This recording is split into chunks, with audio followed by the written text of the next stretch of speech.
Buksan niyo po ang inyong mga Bible sa Colossians chapter 3 sa atin pong pagpapatuloy ng pag-aaral sa duty ng Christian husband. Colossians chapter 3 beginning verse 18 to 19, and then we'll jump to Ephesians chapter 5 beginning verse 25. Basahin po muna natin yung Colossians 3 verse 18. Wives, submit to your husbands as is fitting in the Lord, and husbands, love your wives and do not harsh with them. And then in Ephesians 5,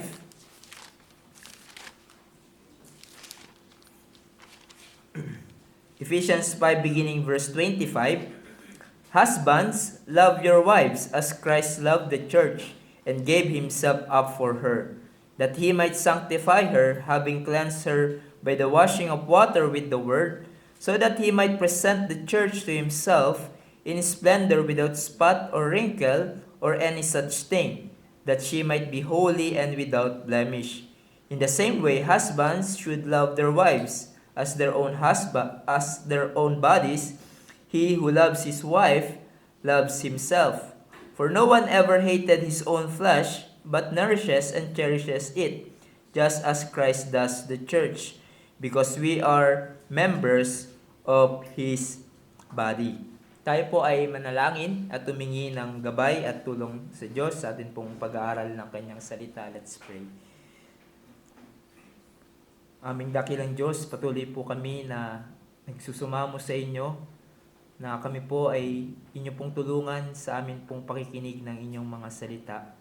Alam po namin at kilala po namin ang aming sarili na kami po ay malapit sa kasalanan, malapit po kami sa na mag-wander ang aming mga isip, at ang aming puso, Panginoon, ay malapit din manlamig sa inyong mga salita.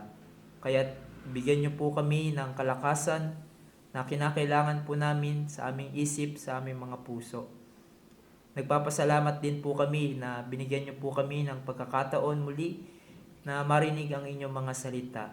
Tunay, O Diyos, na ito ay malaking pribilehiyo sa amin na meron kaming laya na makapakinig ng inyong salita Sunday after Sunday and be able to hear the words of our Savior.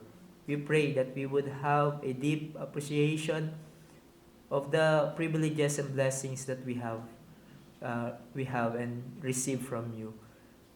Tulungan niyo po ang inyong lingkod na magdadala ng inyong salita. Ilayo niyo po kami sa anumang kamalian. We pray for clarity of thoughts, clarity of speech, sa mga babanggitin niya, Panginoon, ay ang inyong salita lamang ang kanyang maipahayag, ang tinig ng aming Panginoong Yesus ang marinig at hindi lang ang tinig ng tao. Sa lahat ng ito, kami po ay nagpapasalamat sa pangalan ni Yesus. Amen. Now again, sabi ng isang manunulat that all of husband duties can be summed up in one simple command.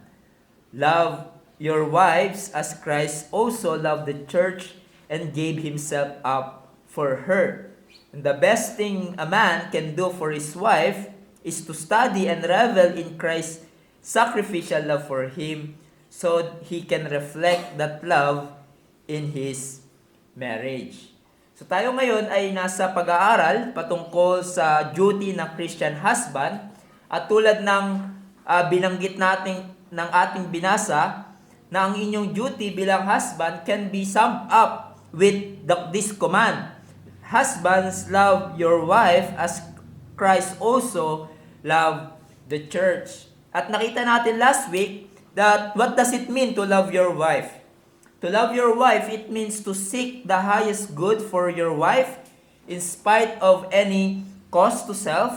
To love your wife is a commitment to do good for her despite marahil ng kanyang imperfections, despite ng kanyang anumang mga bagay. It implies na ang inyong leadership bilang husband sa inyong pagmamahal should be one of loving leadership, your headship over your wife is for the good of your wife. At nagpapasalamat tayo sa Panginoon dahil hindi tayo hinayaan ng Diyos na manghula kung papaano ba ninyo mamahalin ang inyong asawa. Tulad ng ating nakita, nagbigay mismo ang Bible ng model, ng pattern, kung papaano nyo marapat mahalin ang inyong wife. At ito ay ang pagmamahal ni Jesus sa iglesia. Love your wife as Christ also loved the church and gave Himself up for her. Sacrificial love ang una nating nakita sa pagmamahal ni Kristo sa iglesia, na marapat i-imitate ng mga husbands for their wives. Sacrifices, hindi lang sa mga malalaking bagay sa buhay, mag-asawa, kundi maging sa maliliit na bagay. At pagpapatuloy lamang natin yung pattern na pinakita ni Jesus sa kanyang pagmamahal sa iglesia sa umaga na ito. So, husbands should love their wives sacrificially, tulad ng ginawa ni Jesus sa church. But also, secondly, husbands should love their wives with purifying love. And lastly, for today, husbands should love their wives with a caring love. So first of all, let's look at the husbands should love their wives with purifying or sanctifying love. It says in verse 26 ng Ephesians, sabi doon, that He might sanctify her, having cleansed her by the washing of water with the word, so that He might present the church to Himself in splendor, without spot or wrinkle, or any such thing, that she might be holy and without blemish. So here we see, sa pagmamahal ni Jesus sa kanyang bride, the church, hindi lamang He loved them sacrificially, that He gave Himself up for her. Christ sought the highest good for the church by dying on the cross, and that's what it cost, yung kanyang buhay. But hindi lamang yun. Christ expresses His love for the church by working in their lives to make them holy. In other words, patuloy na pinadalisay ni Jesus ang kanyang iglesia at patuloy niya pang pinapadalisay ang kanyang iglesia. So upang mahalin ng mga asawang lalaki ang kanilang wives, katulad ng pagmamahal ni Christ sa iglesia, they are to love their wives with a purifying love. Sabi nga ng isang manunulat, a husband should strive to love his wife in a way that will make her more beautiful spiritually. A husband should strive to love his wife in a way that will make her more beautiful spiritually. So bilang mga Christian husbands, ay tutulungan nyo ang inyong wife sa kanilang paglago spiritually, tulad ng acting nakita last Sunday. Bilang Christian husbands, sa inyong paglilid sa inyong family at sa inyong wives, kayo yung nangunguna at nag-i-initiate pagdating sa spiritual welfare ng inyong family. Hindi mo lang ito inaasa sa iyong wife, but as a Christian husband, you have the responsibility for your wife's godliness and holiness.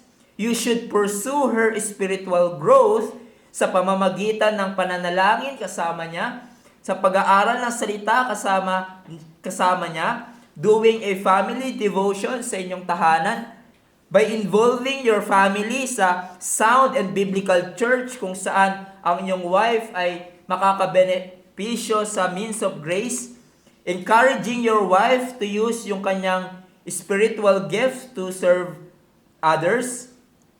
Kaya nga kung ang husband, di ba, magdidesisyon sa family, halimbawa, lilipat kayo ng tirahan o mag-iibang lugar, you make sure as a husband na sa inyong lilipatan, merong church doon na sound ang tinuturo, na ipapangaral ng tapat si Christ at ang kanyang ebanghelyo. Ang madalas na nangyayari ngayon sa mga family, sa mga believers, titira sa malayong lugar dahil doon may opportunity sa work, ni hindi priority kung meron bang sound and biblical church sa kanilang lilipatan. Dinala ng husband yung kanyang family sa isang lugar kung saan walang sound at biblical church.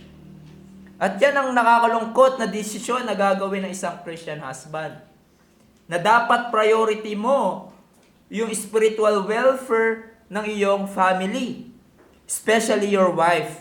So as Christian husband, you should always point your wife to the will of God. Na malapit ang iyong family sa kay Kristo Jesus at sa kanyang kalooban. As you make decision in the family, ay iniisip mo, will this help my wife grow spiritually?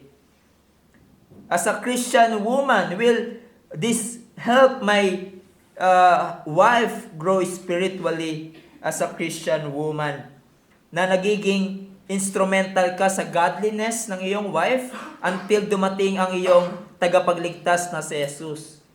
Hindi yung husband pa ang nangunguna na magdala sa kanyang wife sa worldliness at ungodliness. And so when husband's love for his wife is like Christ's love for his church, he will continually seek to help purify her from any sort of defilement. A husband should be careful not to expose his wife to worldly entertainment that might pollute her mind. Merong kwento si John MacArthur sa kanyang commentary kung saan merong isang talk show noon na in-interview yung nakakagulat dahil dalawang minister yung in-interview. Tinanong sila kung ano ang kanilang thought pagdating sa Playboy magazine. Itong Playboy magazine na ito ay may mga kalaswaan ang nandoon. Sabi ng isang minister, it is despicable. Diba? Nakakasuklam ito. Sinabi niya na hindi ko hahayaang magkaroon kami niyan sa aming bahay. Hindi ko kailanman titignan yan. It dishonors God. It dishonors men and women. And it dishonors almost everything else that is good. Pero yung isang minister na yung sumagot, yung isang minister na yung tinanong, ang sagot niya, I am a Christian and I want you to know that my wife and I both read Playboy. In fact, she gave me a subscription to it. After 18 years of marriage, we thought we needed a little something to stimulate our relationship. So para daw, add spice at mag-stimulate yung kanilang pagsasama, kinakailangan nila yung magazine na yon na puno ng kalaswaan. Whatever motivated them na basahin yung magazine na yon, it's not purifying love to one another. That man ay dinadala niya ang kanyang sarili sa impurity at sinasama niya pa ang kanyang wife. He encouraged his wife in that defilement. A Christian husband who loves like Christ will not and must not do that. Nadalhin mo ang iyong wife sa impurity and defilement.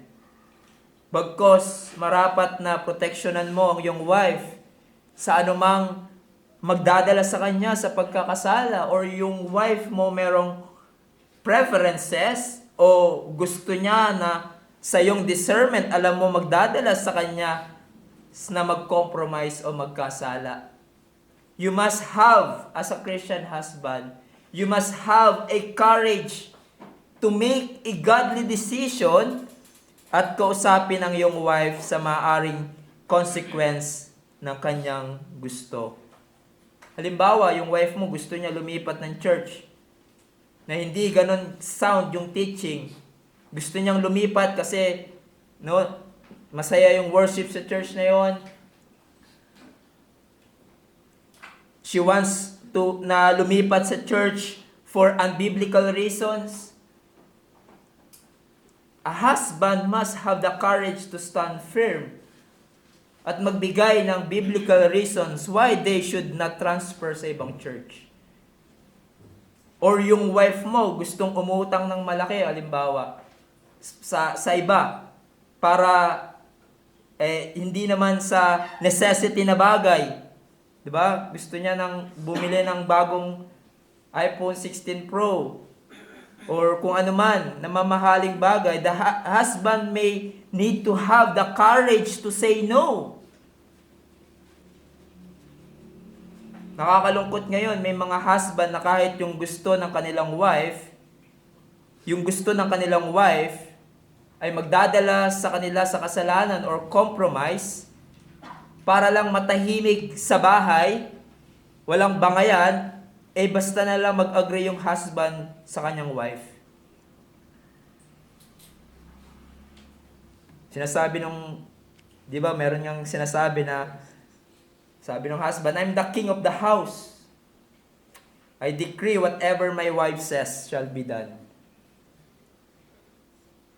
Look what happened to Adam. Look what happened to Abraham. Noong sila ay unwisely listened to their wives when they should have stand firm. Sila ay nadisgrasya. And so, as a Christian husband should have the courage to make a godly decisions, to make a stand. Kung ang sa yung discernment, yung preference ng wife mo or decision niya ay salungat sa sinasabi ng salita ng Diyos o kaya naman ay magdadala sa compromise.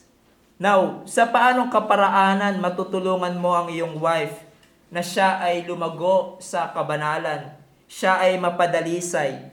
Now, hindi lamang yung binanggit natin na you should be careful not to expose her to worldly entertainment that might pollute her mind, dahil ang ibang mag-asawa, di ba, hindi naman oras-oras kasama nyo asawa nyo, lalo na kung pareho kayong working, hindi kayo parehong work from home.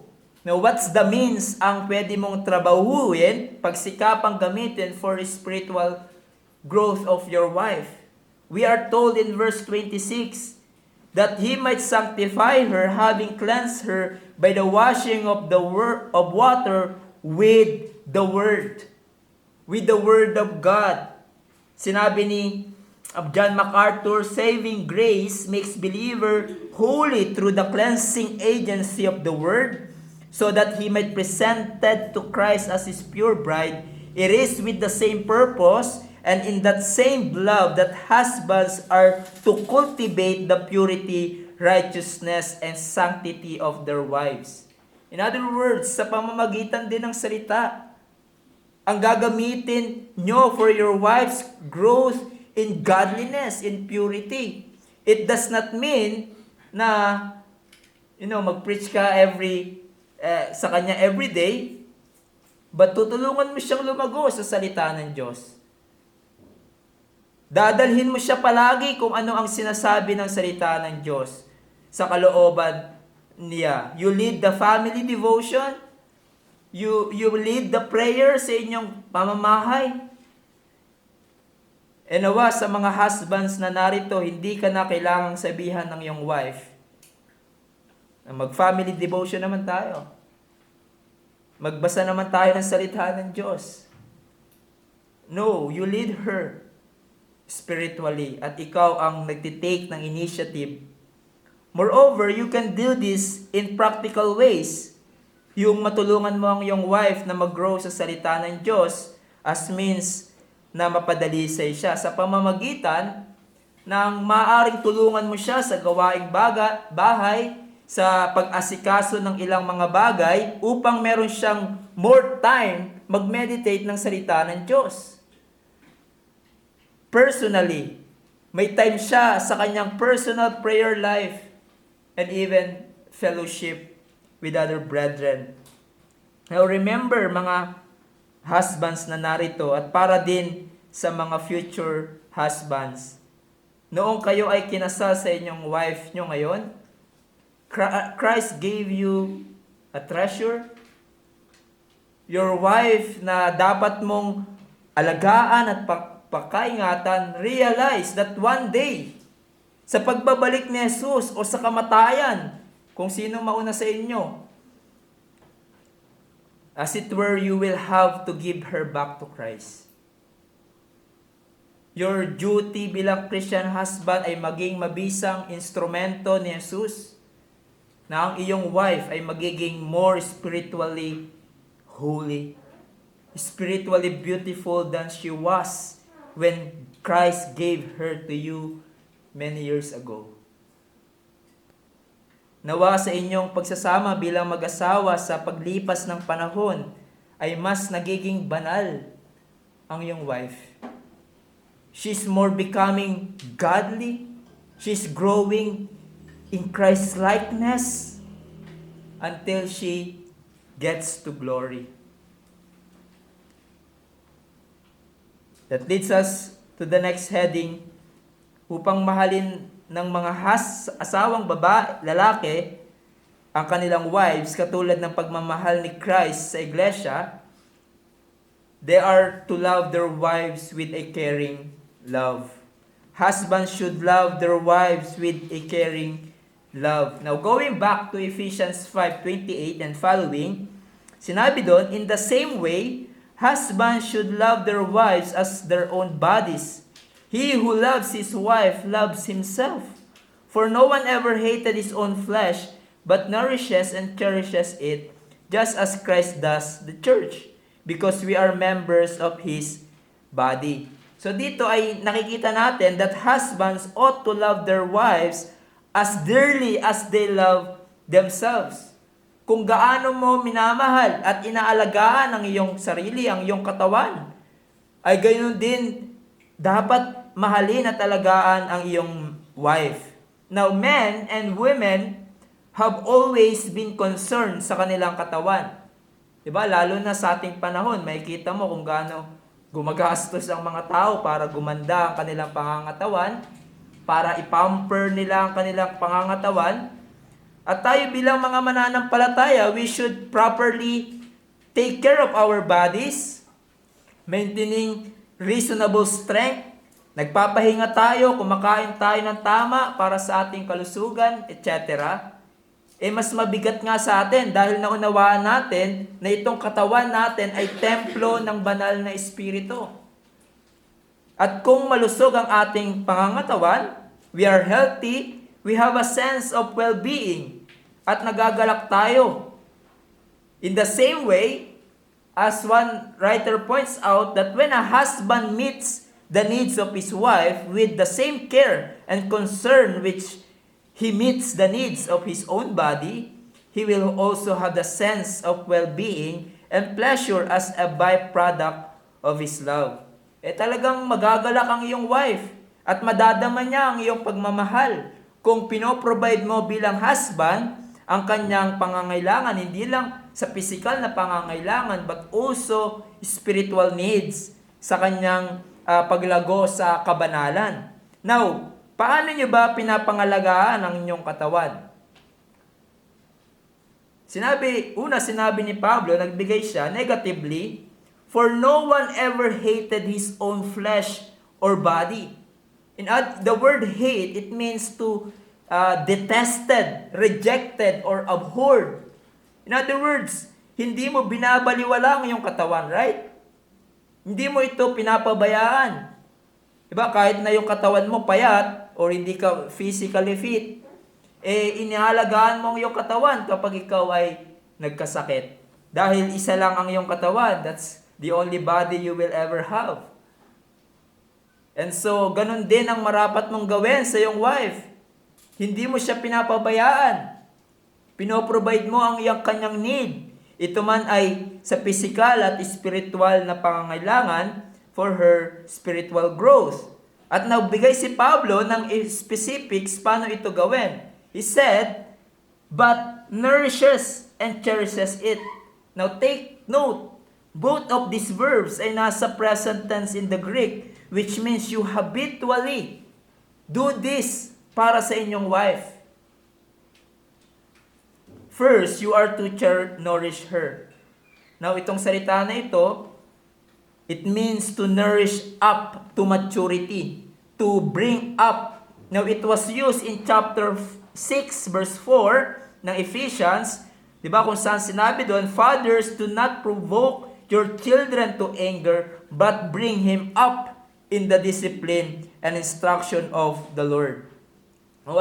What does it mean? Anong ibig sabihin niyan? You tenderly care and raise up a child to maturity sa pamamagitan ng pagpo-provide ng kanyang pangangailangan, ng instruction, with intended goal na maging mature siya. So kung sa anak mo, magpo-provide ka sa kanya physically, spiritually, para lumaki siya physically at lumakas siya, at ganun din pagdating sa spiritual, siya ay tumibay spiritually. In the same way, ganun din ang gagawin nyo bilang Christian husband sa inyong wife. It is a picture of tender, loving care toward your wife.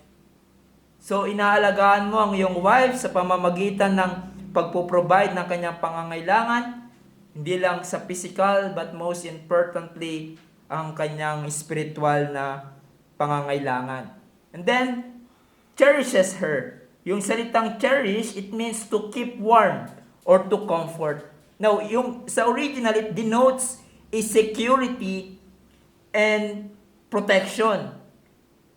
It denotes protection. Hindi ba ganyan ang ginagawa natin sa ating katawan? Sinesecure natin hanggat maaari. Healthy tayo. Sinesecure natin na maayos ang ating pangangatawan. We protect our bodies. And so, ganun din ang gagawin nyo sa inyong mga asawang babae. So, una, you take care of her and also protect her. Sinasabi sa ating text that just as Christ does the church, because we are members of His body. So, ano ang ginagawa ni Jesus sa iglesia? He nourishes the church. He raises up the church. He cares for us. He ministers to our needs.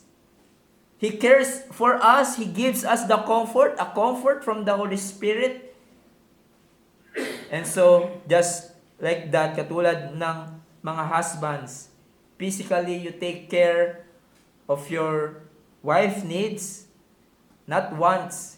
No, hindi yung luho. Baka sabihin nyo mamaya, sinabi ni pastor, bigay mo daw yung gusto ko, bili mo ako ng ano. No, you take care of her needs. You take care of her needs for food, security. Pagdating sa spiritual ay ganun din, tulad ng nakita natin. Kung ang yung wife ay discouraged, you encourage her. Kung siya ay nanlulumo, nangihina, ikaw ang nag-encourage sa kanya at nagpapalakas sa kanya. At kayo bilang lalaki, pag nagkamali, kapag kayo bilang lalaki, pag nagkamali ay nagiging harsh ba kayo sa inyong sarili? Sinasaktan mo ba sarili mo? No. You persevere sa iyong failures. You bear patiently sa iyong weaknesses. You don't fight yourself. You don't become harsh to yourself. You don't refuse to yourself. You don't refuse yourself. Diba? Yung iba nga, pag na-stress, pinapakain pa nila yung sarili nila. And so, ganun din, kayo dapat bilang husband sa inyong wife, you bear patiently sa kanyang weaknesses. Hindi ka naging harsh sa kanya. Hindi mo siya sinasaktan physically or verbally. Even verbally. Of course, merong mga times na natataasan mo siya ng boses. May mga times na napapagalitan mo siya. E nawa kung mangyari yan at nasaktan mo ang iyong wife verbally, dahil marahil sa salita na iyong ginamit o sa tono ng iyong pananalita, na naging harsh ka sa kanya, you as a husband initiate the conversation and reconciliation. Because to love your wife like Christ is to tenderly care for your wife, not being harsh to her. That's how Christ loves the church. a tender, caring love. One writer says, the blessed marriage is the marriage in which the husband loves his wife with unlimited caring. Kaya something is wrong. Something is wrong in marriage kung titignan mo lang ang iyong wife na parang katulong mo lang sa bahay, na parang cook or housekeeper or occasional companion. No. Your wife is God-given treasure to you, Christian husband. She is the treasure to be loved, cared for, nourished, and even cherished. Now, in conclusion from this text, sa Ephesians 5:26-30, ay nakita natin kung papaano dapat mahalin ng Christian husbands ang kanilang wives, patterned pa din sa pagmamahal na pinamalas ni Jesus sa iglesia. And so Christian husbands should love their wives with purifying and caring love. And let me conclude again with a few words of application for the Christian husband. First of all, husbands you should be growing in the Word of God and godliness in order that you may lead your wife spiritually. Papaano niyo malilid ang inyong asawang babae sa spiritual na bagay, sa salita ng Diyos at kabanalan, kung kayo mismo ay hindi lumalago sa mga bagay na yan? You should know the Word of God. You should be growing in the knowledge of God upang kung merong tanong ang iyong wife patungkol sa mga spiritual na bagay o yung anak mo merong tanong, you are able to answer it from the Word of God. Now, hindi ko sinasabi na lahat ng lalaki dito magsimula ng mag-enroll sa seminary para dumami ang alam nyo at meron kayong maisasagot sa mga may hirap na tanong ng iyong wife or ng inyong anak. Of course, we cannot all answer all the questions, but at least you are able as a head of the house, you are able to show from the Word of God ang sagot sa kanilang mga tanong at magabayan mo sila sa katotohanan, lalo na kung ang tanong nila ay patungkol kay Jesus, sa kaligtasan. Diba? Lalo na kung meron kayong anak. Tinanong ka ng anak mo, Dad, ano ba yung Trinity? Paano ba maligtas? Ba, tanong mo, hindi ko alam yan, masyado anak, tanong mo kay mami. Tulad ng ating nakita bilang husband, primarily kayo ang responsible sa spiritual welfare ng family. And so to be able to do that task, ay marapat kayong magpatuloy din na lumago sa salita ng Diyos at lumago sa kaalaman patungkol sa sound doctrine at lumago sa inyong godliness. Now, hindi ko sinasabi na hindi rin duty ng wife na lumago sa kaalaman at paubayan na lang nila ito sa kanilang husband. But the husband's responsibility is to take care of you as a wife spiritually. That is the task ay primarily inatang sa Christian husband in marriage. And husbands here, one of the greatest needs of your wife in your marriage relationship is your godliness and Christ-like attitude. Merong isang pangyayari kung saan si Paul Washer ay nag-speak sa isang marriage conference at sa kalagitnaan ng araw, ang dami niya nang na-preach na sermon. Sa kalagitnaan ng araw ng conference, may isang tao nag-question sa kanya. Sinabi, bakit daw sa dami ng sermons na tinuro niya sa conference, wala pa siyang binanggit patungkol sa marriage o anong dapat gawin in marriage? Bagkos, ang tinuro niya ay patungkol sa fruit of the Holy Spirit. Sinabi niya, if I had a man na alam niya ang lahat ng principle in marriage, but he is not filled with the Holy Spirit, walking with the Spirit, and bearing fruit of the Holy Spirit like joy, peace, patience, kindness, goodness, faithfulness, gentleness, and self-control. All those principles are not going to matter kung merong isang husband, kung merong isang husband na lumalago sa fruit of the Holy Spirit, bearing the fruit of the Holy Spirit, he's going to do all right in marriage. Now, we need both. We need principles in marriage. That's why we study the Word of God. But also, we need a life growing in Christ-likeness. Walang makakapantay kung ang isang husband ay patuloy na lumalago sa kabanalan sa marriage at nararanasan at nakikita ng kanyang family, ng kanyang wife, ang Christ-likeness sa kanyang buhay.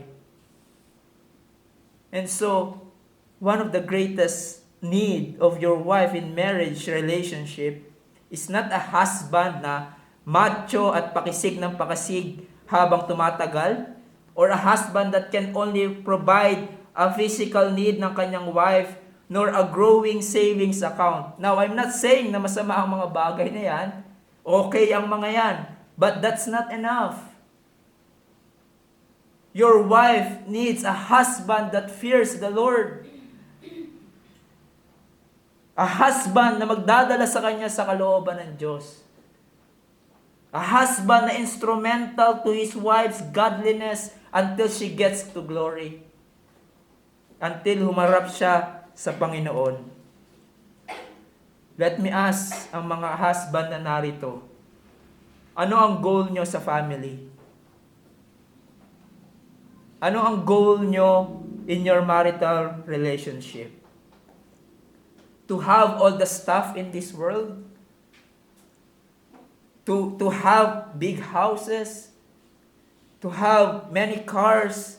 Now, that's not necessarily wrong, but is that your number one goal in your family? In your marriage? Or you would say, I want my wife to see that she is growing in godliness. Hanggang maabot niya ang kaluwalhatian, that she will be more spiritually holy and spotless until she reaches glory. I want my kids, my children to be saved. I want my family na nagtitiwala tangi lamang kay Jesus at lumalakad sa kanyang kalooban. Is that your goal? If that's your goal, it will affect how you lead as a husband. And it will even affect how you use your time with your family.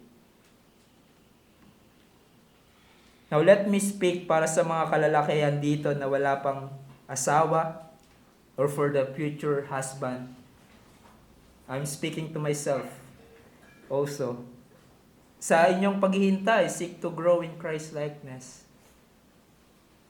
Prepare yourself early. Hindi lang ito totoo sa material na bagay that you prepare in terms of meron ka ng ipon, sinisipagan mo ngayon sa iyong pagtatrabaho. But spiritually, you prepare yourself. Sa pamamagitan ng pag-aaral ng salita ng Diyos, sa pananalangin, pinapamalas mo na ngayon pa lang yung Christ-like attitude. Marahil sa iyong nanay, sa iyong kapatid na babae, at sa kapatiran sa iglesia. You act like a man. Perhaps habang naghihintay ka sa yung future wife na ipagkakaloob ng Panginoon, you start reading a trusted books about marriage, about the duty of a husband, na makakatulong sa iyo when time comes na papasok ka na sa marriage. And so for husband here, treat your wife with special care and kindness like our Lord Jesus Christ to His church. Paano minahal ni Jesus ang iglesia? With care and kindness, love her tenderly, love her gently. At dahil gantong klaseng pagmamahal ang pinakita, dahil gantong klaseng pagmamahal ang pinapakita nyo sa inyong asawa, nawa masabi niya ng iyong wife, one day she would look at your eyes and with all honesty masasabi niya, darling, or ano man tawagan nyo, mahal. She would say, you love me well. You love me well like Christ does to His church. I know you cannot imitate Christ's love for His church perfectly. Kailangan mo ang biyaya ng Panginoon to do that task. But love your wife with care and kindness and not with harshness. At kung makita mo sa inyong pagsasama ay hindi mo siya pinakitaan ng gantong pagmamahal at aruga, that you have failed. You have not loved your wife as you ought. That many times, ikaw ay naging harsh sa kanya, sa iyong action at sa iyong salita. Well, what do you do as a Christian husband? You repent. You admit your failure before God and even to your wife. If you have done wrong to her, you ask for forgiveness to Christ who cleanses us from all our unrighteousness and sins. You ask the Lord to help you love your wife as Christ loved the church, that your marriage will be more reflect the relationship of Christ and His church. Marahil meron akong kinakausap dito ngayon, your marriage has been wrecked. It may have been years na ang inyong marriage is slowly deteriorating. Wala pala talagang pagmamahalan sa pamamahay. It's time to repent and settle the problem by the help of God and go forward, forgetting what lies behind. Ang isang biyaya sa atin ng Diyos ay maaari na maayos muli. Ang pagsasama, magkaroon ng reconciliation, maitama ang dapat maitama. Ang biyaya sa atin ng Diyos is we're able to rekindle that love and affection na marahil matagal na nawala in your marital relationship. Now, para sa mga kaibigan natin na narito, and you are a husband na hindi pa nagtitiwala kay Jesus, Paul said, Christ loved the church. At walang sino mang best husband sa buong mundo ang makakatapat sa ganyang pag-ibig. Christ's love for His church ay napakalawak, napakalalim, napakadakila. Our hymn says, a deep, deep love of Jesus, vast, unmeasured, boundless, and free. At sa dakilang pagmamahal ni Jesus sa iglesia, He endured the cross. He bore the wrath of God. Siya ang umako ng puot ng Diyos at parusa para sa kanyang bride, ang iglesia. Sinakripisyo niya ang kanyang buhay para sa kanila upang sila ay malinis at mapatawad sa lahat nilang kasalanan. At marahil meron akong kinakausap dito ngayon. Ang inyong marriage ay hindi lang dysfunctional, bagkos nasasadlak sa kasalanan sa inyong ginagawa bilang husband. Ganon din sa inyo bilang wife. Ang inyong pagsasama ay hindi nakakalugod sa Diyos. Dahil hindi napapamalas ang pag-ibig ni Jesus, kundi ang kasalanan sa inyong marriage. But ang magandang balita, God can take your sin. Ang kasalanan na ginawa mo individually and in your marriage, ay kayang linisin ng Diyos. kaya itong patawarin ng Diyos kay Kristo Jesus. That's the good news.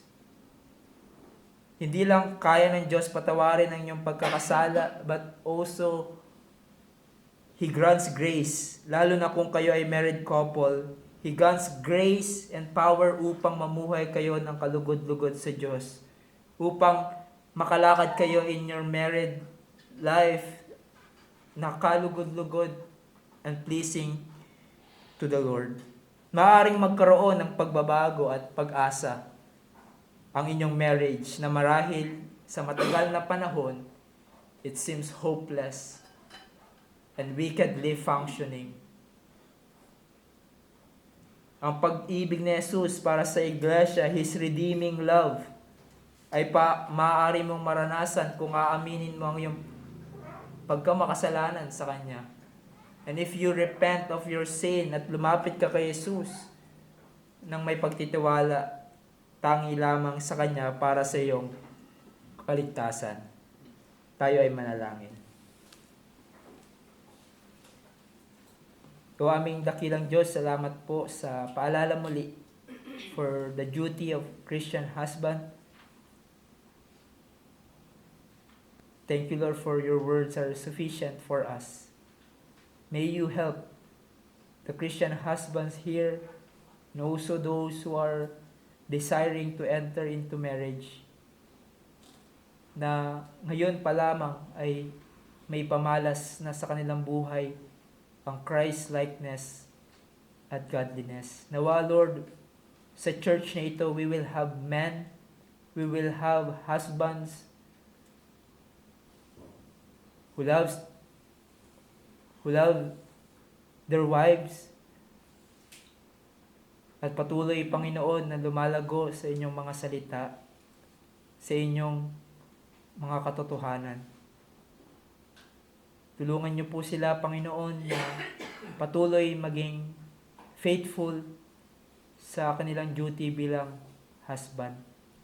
Sa lahat ng ito, Panginoon, ito ay alam namin na sa biyaya niyo lamang at sa inyong tulong. And we are thankful, Lord, that Christian husbands can walk in godliness, can love their wives as Christ loved the church because of the Holy Spirit in them.